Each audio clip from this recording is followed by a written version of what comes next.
Salut à tous, aujourd'hui je vais vous montrer comment j'ai fait cette épée. Donc c'est l'épée de Meliodas dans Seven Deadly Sins au tout début, l'épée cassée. Et tous les templates que j'utilise vont être en lien dans la description. C'est des templates que j'ai fait moi, que j'ai dessiné à la main. Donc c'est parti, je vous montre comment je fais ça. Pour ce projet, vous allez avoir besoin de mousse EVA de 10 mm, 5 mm et 2 mm et de la mousse d'isolation. En plus, il faudra de la colle forte, une colle contact cement et de la peinture acrylique. Tout d'abord, on commence par tracer le template sur une mousse EVA de 10 mm.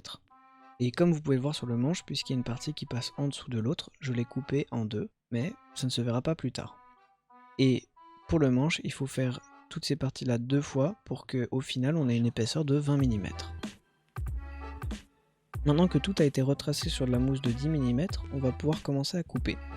Pour couper de la mousse EVA, il faut que le cutter soit bien aiguisé pour avoir une découpe propre, sans que la lame s'accroche. Et donc faites attention parce que la lame coupe et il ne faut pas se couper. Maintenant que tout a été coupé, on va pouvoir utiliser la colle et on utilise la colle de contact ciment. Sauf que il faut faire attention parce que comme vous voyez il y a une tête de mort sur la boîte, c'est très nocif pour la santé. Donc portez bien un masque pour vous protéger. Et là j'aurais dû porter des gants mais bon, j'ai oublié.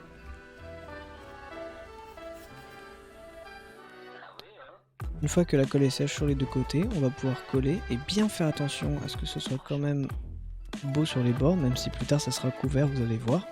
Car il n'y a pas de retour en arrière avec cette colle, une fois que c'est collé, c'est collé.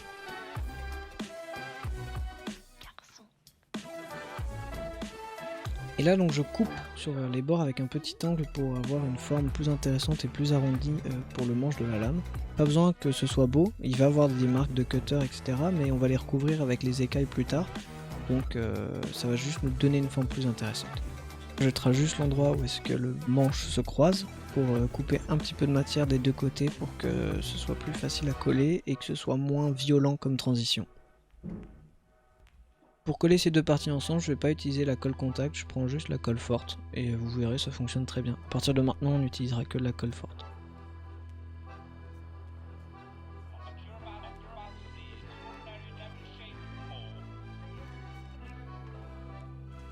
Sur une planche de 2 mm de mousse EVA, je commence à dessiner les écailles. Le design final est un peu plus différent, ce sera plus des formes de gouttes d'eau.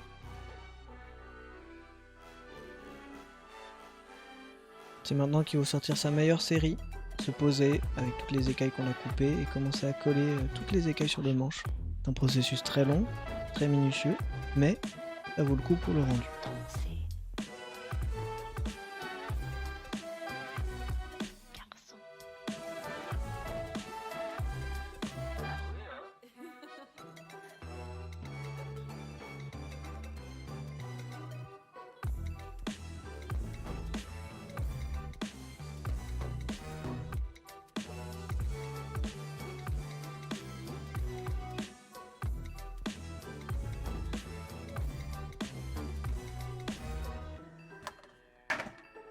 Bon, j'en ai refait plein.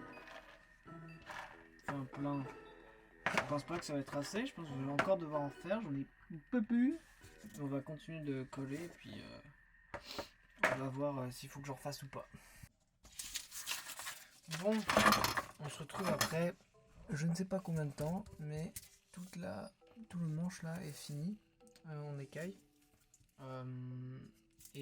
Ici en haut, voilà comment c'est fini, mais on s'en fout un peu puisqu'il va y avoir les trois pics comme ça qui sont prévus. Ce que j'ai des conseils à donner, c'est qu'en vrai on s'en fout un peu de comment on met les écailles. Il y a plein d'endroits où est-ce que ça ressemble un peu à rien, mais on s'en fout puisque l'important c'est le rendu comme ça. Et des écailles c'est organique un peu, c'est pas calculé millimètre près. Et si vous voulez un peu plus l'effet comme la vraie épée qui est plus carré ou c'est des zigzags, vous pouvez faire des écailles mais juste losange. Vous faites des losanges puis vous les collez l'un sur l'autre, ça marchera tout aussi bien. Moi c'est juste que c'est un effet comme ça que je voulais. Mais maintenant, avant de passer à la lame qui vient ici, la lame qui va venir là, je vais faire l'œil de la tête que je pense faire en mousse d'isolation comme ça et le faire un moule et le couler en résine pour avoir de la résine rouge, pour faire une espèce de rubis rouge, ce sera plus cool. Évidemment, vous pouvez aussi juste le faire avec de la mousse comme ça, le coller et le peindre, c'est plus simple. Mais moi...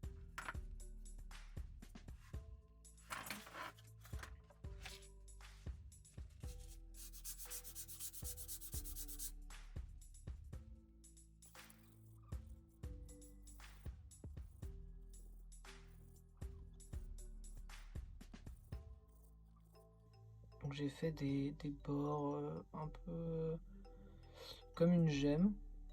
Je voulais faire un hexagone et puis en fait je me rends compte que comme ça on s'en fout un peu des bords et ça marche bien. Donc ce que je vais faire, c'est que je vais utiliser ça. Bon, pour faire la bouche, je vais prendre, donc ça c'est un bout de mousse de 2 mm que je vais prendre, plier dans le milieu là. Et je vais dessiner le tracé de la bouche que je veux faire. Bon, le template à ce stade-là, il marche, mais pas de fou, parce que évidemment il y a de la matière qui a été rajoutée, donc c'est un peu plus grand, mais on a une idée.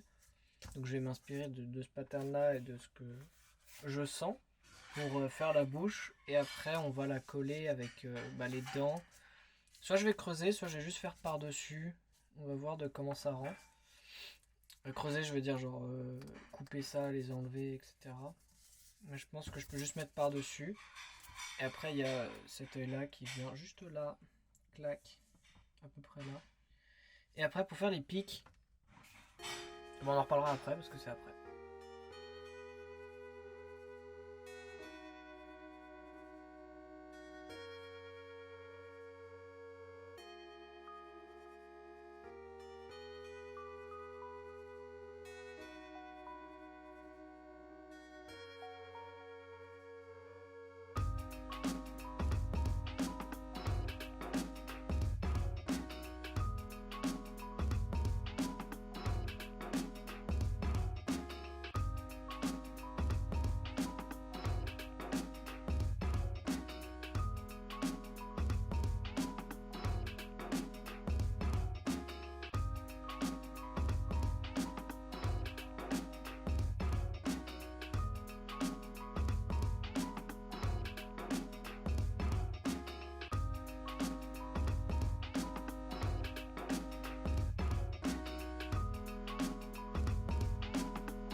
Pour les 3 pics du dessus, ce que je fais, c'est que je fais des petites pyramides dans de la mousse isolante rose, comme vous pouvez le voir.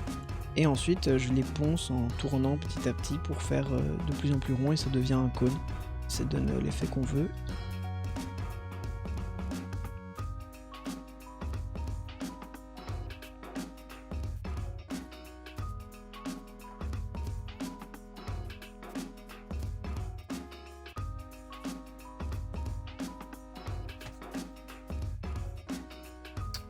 Voilà.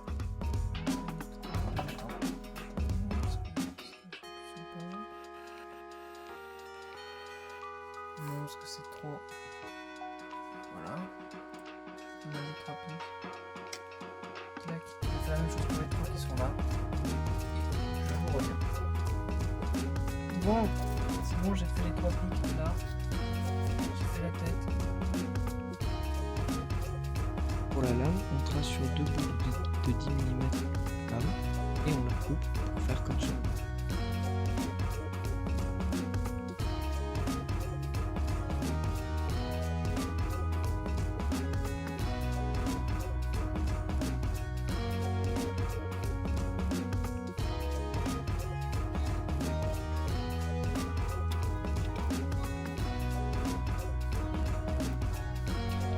Une fois les 2 bouts de la lame assemblés, je coupe un arc de cercle sur la base afin que ça vienne sur le manche sans problème.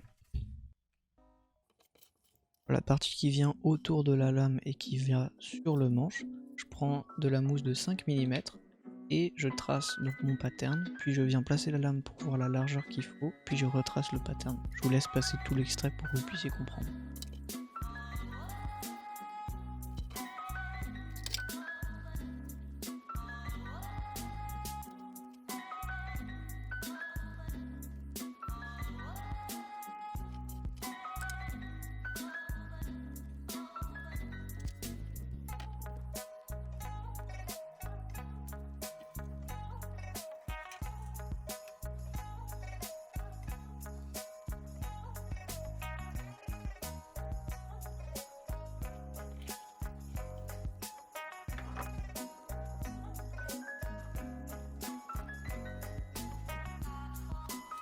Pour donner un effet aiguisé à la lame, on va couper en biais sur les côtés avec un petit mouvement de courbe parce que c'est comme ça que la lame est. Après ça, puisqu'il y aura des coups de cutter, on va passer un coup de Dremel ou poncer avec un grain fin pour faire en sorte que la surface soit lisse.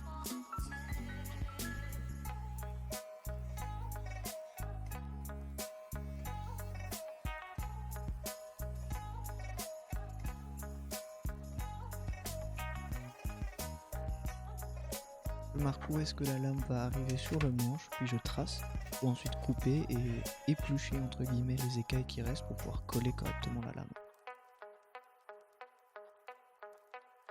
Si vous voulez, vous pouvez techniquement peindre les deux parties de la lame et le manche séparés avant, mais j'ai choisi de peindre tout en même temps.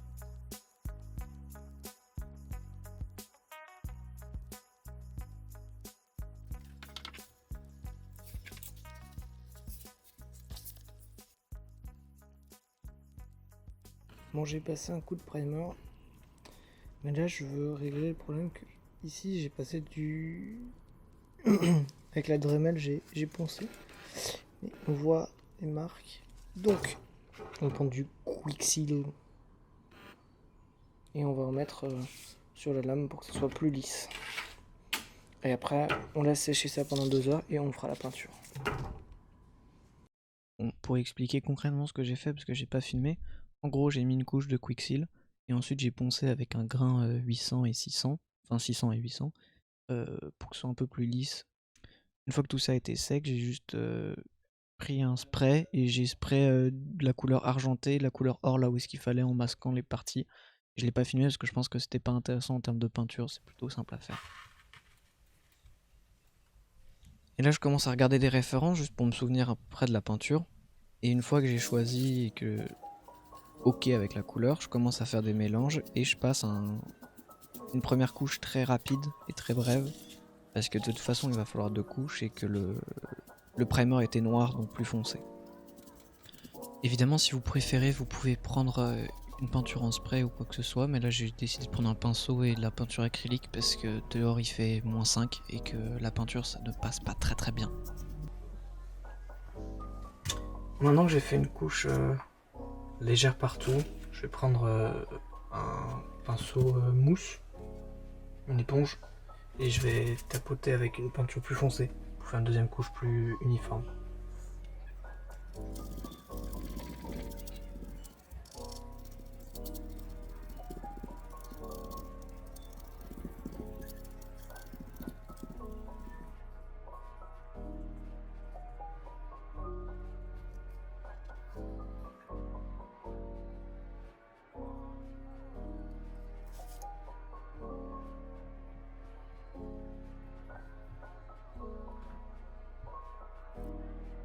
Bon évidemment l'épée elle a du vécu et elle est pas neuve comme ça, donc ce que je fais c'est que dans un pot je mélange de la couleur marron, noir et un peu de vert pour rappeler. Avec de l'eau, on mélange mais beaucoup d'eau. Ce qu'on va faire c'est un wash.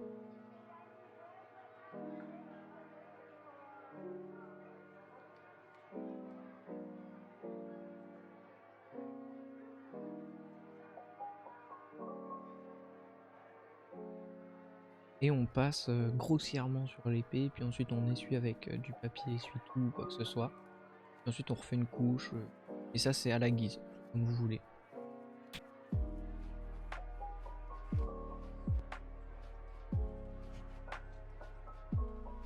Pour les yeux, je mélange de l'époxy 5 minutes, et j'en mets un petit peu sur la peinture rouge qu'on a fait, et ça va donner un effet brillant, c'est pour rappeler l'effet gemme que je voulais faire.